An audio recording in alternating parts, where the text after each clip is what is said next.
Ji, forms of sales promotion का topic है हमने जो आज करना है। फॉर्म्स ऑफ सेल्स प्रमोशन के अंदर हमारे पास डिफरेंट फॉर्म्स आती हैं, जिसके अंदर नंबर 1 हमारे पास फ्री सैम्पलिंग जो है वो आती है। गिव अवेज जो हैं वो प्रमोशन का वे है। Novelties, patent, patient aids, medical exhibitions, medical forms in close circuit TV, use of video cassette recording in compact disc players, point of purchase displays, ये सारे जो हैं हमारे पास वो प्रमोशन के अंदर, सेल्स प्रमोशन के अंदर आते हैं। जहाँ तक बात है हमारे पास फ्री सैम्पलिंग की, तो फ्री सैम्पलिंग के अंदर हमने पहले भी डिस्कस किया आपके साथ कि इसमें जो ऑर्गेनाइजेशन होती है, जो फार्मास्यूटिकल कंपनी का मार्केटिंग डिपार्टमेंट होता है, वो अपनी प्रोडक्शन डिपार्टमेंट से कुछ ऐसे सैम्पल्स बनवा लेते हैं जिनके ब्लिस्टर के ऊपर मेंशन किया जाता है physician samples not for sale. और जब भी उनका जो मेडिकल रिप्रेजेंटेटिव है वो किसी डॉक्टर को, किसी प्रैक्टिशनर को विज़िट करता है, तो विज़िट के ऊपर वो कुछ क्वांटिटी के अंदर सैम्पल्स जो हैं वो उसको देता है कि वो पेशेंट्स को फ्री ऑफ कॉस्ट दे सके, ताकि पेशेंट जब फ्री ऑफ कॉस्ट वो सैम्पल लेंगे तो ऑब्वियसली फिर उसका इफ़ेक्ट जो भी आएगा, वो इफ़ेक्ट जो है वो फिर आके डॉक्टर से डिस्कस करेंगे, और उसके बाद फिर डॉक्टर जो है अगर उसको इफ़ेक्ट बेहतर लगेगा तो फिर वो लॉन्ग टाइम प्रिस्क्रिप्शन की तरफ जाएगा उस प्रोडक्ट की, और अल्टीमेटली फिर वो प्रोडक्ट जो है मार्केट में वो इन हो जाएगा। तो यही चीज़ें जो हैं यहाँ पर उसने मेंशन की हुई हैं। नेक्स्ट हमारे पास जो है वो गिव अवेज आते हैं। गिव अवेज जो हैं वो ऐसे गिफ्ट्स होते हैं जो कि जब एक मेडिकल रिप्रेजेंटेटिव डॉक्टर को विज़िट करता है तो वहाँ पे उसके ऑफिस में ही छोड़ जाता है। इसके अंदर डिफरेंट विजुअल एड्स होते हैं। फॉर एग्ज़ाम्पल हम पहले डिस्कस कर चुके हैं इसको, वॉल क्लॉक्स हैं, उसके ऊपर आपका लोगो लगा हुआ है।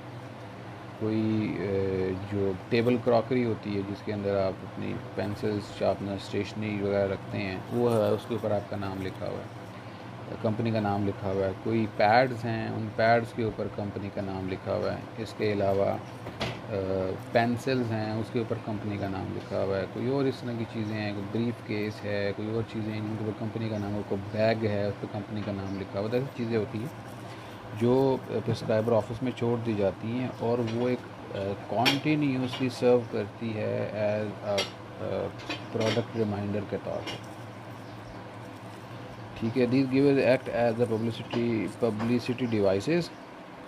और इसके अंदर, हाँ, इसके अंदर कुछ ऐसी चीज़ें भी आ सकती हैं। फॉर एग्जाम्पल को थर्मामीटर दे दिए या बीपी ऑपरेटर्स दे दिए, और वो बीपी ऑपरेटर्स जो है वो आप यूज़ कर रहे हैं, तो उससे ये है कि वो गिव अवेज भी हो गए, गिव अवेज भी हो गए, साथ में एड भी दे रहे हैं पेशेंट को चेक करने के अंदर।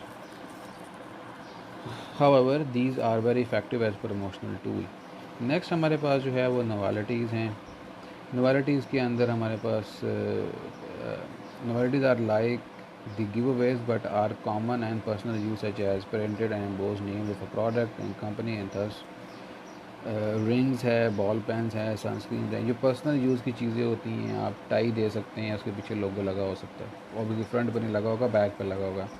पेन दे सकते हैं, उस पर आपका कोई सनस्क्रीन दे सकते हैं, कोई जिसको आप सनस्क्रीन्स यहाँ पे जो है वो कार की सनस्क्रीन्स हैं जो आप धूप से बचाने के लिए यूज़ करते हैं, वो आप दे सकते हैं। इस तरह की चीज़ें नॉवेल्टीज़ के अंदर आती हैं। ये पर्सनल यूज़ आइटम्स होते हैं आमतौर पर। फिर पेशेंट एड्स की चीज़ें जो हैं, caring information helpful for patient. Patient aids are specially design items carry information helpful for patient. These aids range usually from attractive prepared booklets, brochures and leaf of the charts. Varying information can be placed on the patient aid. Some इसके अंदर आपके पास जो है वो calendar type चीज़ होती है, वो बड़ा सारा कार्ड। ये अक्सर आपने तो शायद अभी ना देखा हो, लेकिन जिन लोगों के बच्चे हैं उनको पता होगा कि जब ये बच्चों की वैक्सीनेशन करवाई जाती है तो उस वैक्सीनेशन का एक कार्ड होता है। तो वो कार्ड बच्चे के साथ हमेशा आपको रखना होता है जब भी आप वैक्सीनेशन के लिए जाते हैं।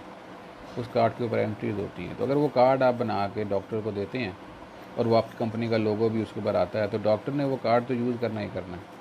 तो डॉक्टर को भी याद रहेगा, प्लस वो जो पेशेंट तक जाएगा तो पेशेंट के ऊपर भी, पेशेंट को भी याद रहेगा कि मैं कौन सी दवाई खा रहा हूँ। तो इस तरह की पेशेंट एड आइटम्स जो हैं वो इसके अंदर आती हैं। फॉर एग्जांपल इसमें और भी चीज़ें यहाँ पे, information of patient with chronic disease, कोई इन्फॉर्मेशन ब्रोशर हो सकता है क्रोनिक डिजीज़ के ऊपर, वो आप उसको दे सकते हैं। इसके अलावा information of patient regarding drug the patients वो सेइंग प्रिस्क्राइबर टाइम, एग्ज़ाम्पल को ऐसा है जिसके ऊपर मेंशन हो कि मेडिसिन कब खानी है आपने, वो आपको दे सकते हैं। तो ये चीज़ें सारी जो हैं पेशेंट एड के अंदर आती हैं। नेक्स्ट हमारे पास जो है वो मेडिकल एग्जीबिशंस हैं। मेडिकल एग्जीबिशंस के अंदर propose before a medical group, medical exhibitions are medical shows expose before a group और medical personals. These are special and attractive sale promotional tools since these provide an opportunity to meet a talk large target numbers of physicians and short time period। इसमें आप एक मखसूस product के हवाले से एक मखसूस इंडिकेशन को सामने रखते हुए एक बड़ी पीसी में या आवारी में या में से बड़ी कंपनीज जो हैं वो out of the country foreign trips जो हैं ऑर्गेनाइजेशंस अरेंज करती हैं, कॉन्फ्रेंसेस अरेंज करती हैं, मेडिकल एग्जीबिशंस अरेंज करती हैं। वो कॉन्फ्रेंसेस मेडिकल एग्जीबिशंस जो हैं फिर उसके अंदर लोग डॉक्टर्स यहाँ से जाते हैं, रादर डॉक्टर्स को टिकट्स भी दी जाती हैं वहाँ पे जाने के लिए, या अगर विद इन लोकल विसिनिटी है तो आप हर जगह डॉक्टर को बताते हैं, डॉक्टर वहाँ पे आते हैं, टिकट्स उसकी नहीं होती, फ्री ऑफ कॉस्ट होता है। तो होता क्या है कि आप एक तो अपनी प्रोडक्ट की इन्फॉर्मेशन देते हो, दूसरा वहाँ पे सिर्फ एक प्रोडक्ट के लिए आप कर तो आप एक प्रोडक्ट के लिए रहे होते हो, लेकिन वहाँ पे मल्टीपल टाइप के डॉक्टर्स आप विज़िट करते हो। तो उस एक प्रोडक्ट के पीछे वो प्रोडक्ट तो प्रमोट हो ही रहा है, साथ में आपके बाकी प्रोडक्ट्स भी जो हैं वो भी प्रमोट हो रहे होते हैं। तो ये आपका मेडिकल एग्जीबिशंस वगैरह होते हैं। इसके अलावा वापस स्टॉल्स लगाए जाते हैं, लिटरेचर दिया जाता है, बैग जो आपने देखा है एग्जीबिशंस के ऊपर जो होता है सारा कुछ वो वहाँ पर भी होता है। फिर हमारे पास medical films and close circuit TVs हैं। वैसे specialise promotional tools, media activities, आप मेडिकल फिल्म्स बनाते हो अपने प्रोडक्ट की, और मैंने हम पहले डिस्कस किया था हमने कि ये जो एडवर्टीज़मेंट के अंदर भी हमने देखा था कि हम लोग क्योंकि मेन जो आपका चैनल एडवर्टीज़मेंट उसमें आप नहीं कर सकते, टीवी पे नहीं ये काम कर सकते, तो इसीलिए फिर ये काम जो है आप क्लोज सर्किट कैमरास के थ्रू कर सकते हैं। तो डिफरेंट किस्म की डिज़ीज़ की, मोर्टेलिटीज़ की या कोमॉर्बिडिटीज़ की आप डिफरेंट इंटरवेंशन के ऊपर वीडियोस बनाते हो। फॉर एग्जांपल ऑर्थोपेडिक है तो डिफरेंट एक्सरसाइजेज की वीडियोस हो सकती हैं, वो उस पर बनाते हो, तो वो फिर आप डॉक्टर को देते हो, डॉक्टर फिर अपने क्लिनिक पे या अपने हॉस्पिटल के अंदर उनके वहाँ पे जो क्रॉस सर्किट टीवीज़ लगे होते हैं उनके अंदर वो चलाता था कि जो पेशेंट वहाँ पे आए हैं वो उसको देख सके। इसके अलावा use of video cassettes, recorders and compact disc players हैं। Use of video cassettes, VCRs, tools for sale promotion, compact CD का अब हर ये दौर तो गुजर गया, VCR तो कोई भी नहीं देखता, अब अदर CDs भी आजकल ख़त्म हो गई हुई हैं। तो पहले ये था कि वीडियो कैसेट्स में और CDs की फॉर्म में फिर वीडियोस बना के डॉक्टर को दे दी जाती थी कि आप इनको देखें और प्रोडक्ट के बारे में समझें और एडवर्टाइज़ करें प्रोडक्ट को। Next point of purchase displays हैं। The point of purchase displays are fixtures or displays that provide information to the consumer, add to store atmosphere and serve as a substantial promotional tool।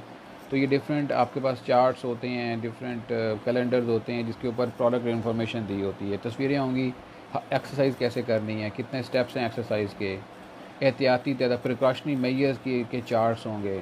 तो इस तरह की चीज़ें जो आती हैं point of purchase displays के अंदर आती हैं। अगर आप हॉस्पिटल में जाएँ तो वहाँ पर आप देखते हैं जगह जगह ये बोर्ड्स लगे होते हैं जो डिफरेंट डिजीज़ के बारे में होते हैं, डिफरेंट, और नीचे लिखा होता है यहाँ पर अगर डायबिटीज़ के बारे में तो कोई ख़ास पोर्टेंट कोई डायबिटिक प्रोडक्ट है, नीचे वो उसका नाम भी दिया होगा, जिस कंपनी ने बनाया नीचे अपने प्रोडक्ट का नाम दिया होता है, तस्वीर दी होती है और ऊपर डायबिटीज़ के बारे में एक अवेयरनेस कैंपेन होती है उसके ऊपर। तो ये चीज़ें जो हैं ये फिर पॉइंट ऑफ परचेज डिस्प्लेस के अंदर जो है ये आती हैं।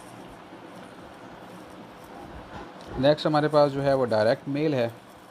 Direct mail is a printed advertisement directed to the specific individual by mail rather than a group of individual. Direct mail जो है ये इंडिविजुअल प्रोडक्ट को आप लोग देते हैं, इंडिविजुअल जो यूज़र होता है, इंडिविजुअल प्रिस्क्राइबर होता है उसके लिए होता है, ये मल्टीपल के लिए नहीं होता।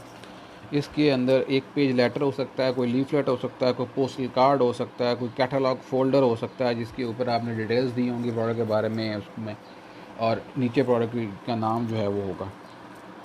इसके अलावा कोई हाउस ऑर्गन्स भी हो सकते हैं, फॉर एग्ज़ाम्पल डिफरेंट ऐसी चीज़ें हैं जो कॉमनली कप्स हैं, कप्स के ऊपर आप लगा सकते हैं, कोई गिलास हैं, गिलास के ऊपर अपना नाम आप लिख सकते प्रोडक्ट का नाम लिख के भेज सकते हैं। तो ये सारी चीज़ें इसके अंदर आती हैं। Mailing list for direct mail. The mailing list carries the address of medical practitioner capable of influencing sales of the product. Efficiency of the security direct mail depends on the accuracy of the mailing list. Mailing list बड़ी important है जी, आपने किस किस doctor को ये जो चीज़ है ये किस किस पर्टिकुलर कंज्यूमर को आपने ये चीज़ मेल करनी है, ये बहुत ज़रूरी है। आम तौर पे हम उसको मेल करते हैं जिसके पास ज़्यादा इन्फ्लुएंसिंग पावर और जो ज़्यादा मार्केट को इन्फ्लुएंस कर सके, उसको फिर डायरेक्टली आप यूँ एक इंडिविजुअल बेसिस पे मेल करते हैं। ठीक है, एक डॉक्टर के पास 500 पेशेंट आता है तो उसको आप मेल करेंगे तो ऑब्वियसली आपको फ़ायदा होगा। एक डॉक्टर के पास 10 पेशेंट आ रहा है तो वहाँ फ़ायदा ये नहीं होगा, उसको आप कॉन्फ्रेंस में बुलाएंगे इकट्ठे। आप नहीं आप वो 10 पेशेंट भी है बिल्कुल चाहते हैं कि वो आप तक आएँ, लेकिन उसको फिर डायरेक्ट मेल की तरफ आप नहीं जाएंगे। वहाँ पे ये होगा कि आप उसको जहाँ पे उस तरह के 100 डॉक्टर आपने और भी बुलाए हैं 10 पेशेंट वाले, वहाँ पे उसको बुला लेंगे। लेकिन ये 500 पेशेंट वाला डॉक्टर है, उसको फिर आप डायरेक्ट मेल भी करेंगे। मेरिट्स जो हैं डायरेक्ट मेल की, सिलेक्टिविटी है। आप एक सिलेक्टिव डॉक्टर की तरफ जा रहे हैं और आपकी कोशिश, और ऑब्वियसली क्योंकि आपका सारी की सारी आपकी जो इन्फ्लुएंसिंग पावर है उस डॉक्टर पे लग रही है, तो यस वो इन्फ्लुएंस भी होगा आपके से। तो ये एक सिलेक्टिविटी के अंदर आता है। फ्लेक्सिबिलिटी है, किसी किस्म का फॉर्मेट, कोई कलर, शेप, ऑर्डर आप मेंटेन कर सकते हैं इस डायरेक्ट मेल के अंदर। कोई हार्ड एंड फास्ट रूल नहीं होता। और कस्टमर फोकस्ड है। और जो भी आप बनाएंगे ऑब्वियसली आपको पहले पता होगा कि आपका कस्टमर जो है, प्रिस्क्राइबर जो है, वो उसको क्या चीज़ अच्छी लगती है, क्या चीज़ वो चाहता है। तो ऑब्वियसली वो चीज़ आप सामने रखेंगे और उस किस्म की साथ को गिफ्टिंग भी आप करेंगे। और सबसे बड़ी बात ये कि वो किस किस्म के पेशेंट्स को देखता है वो बहुत इंपॉर्टेंट है, तो उस किस्म की प्रोडक्ट ही आप उसको देंगे। ठीक है। और डी मेरिट जो है, although the direct mail is reserve medium, it has various major disadvantages such as cost and hard to attain attention. Cost बहुत ज़्यादा हो सकती है इसकी। Advertising media is relatively expensive per contact. ये ऑब्वियसली ईमेल नहीं है, ये है आप टीसीएस कर रहे हैं किसी को, तो टीसीएस ऑब्वियसली एक्सपेंसिव है। तो उसमें और आपने इंडिविजुअल डॉक्टर को करना है तो उसमें एक कॉस्ट इफेक्टिवनेस आती है। Hard to attain attention, a busy recipient usually keep the direct mail sideways, so the direct mail in this case is hard to attain attention. अक्सर आपके घरों के अंदर भी मेल्स आती हैं, बैंक की आती है, कोई और मेल्स आती हैं, तो आपको अक्सर ही हम लोग खोल के देखते हैं। अक्सर हम उसको खोल कर नहीं देखते। कॉमनली हम लोग ये काम करते हैं, अच्छा रख तो को बिल ही आएगा तो छोड़ दो, वो होता अंदर कोई नई चीज़ हो।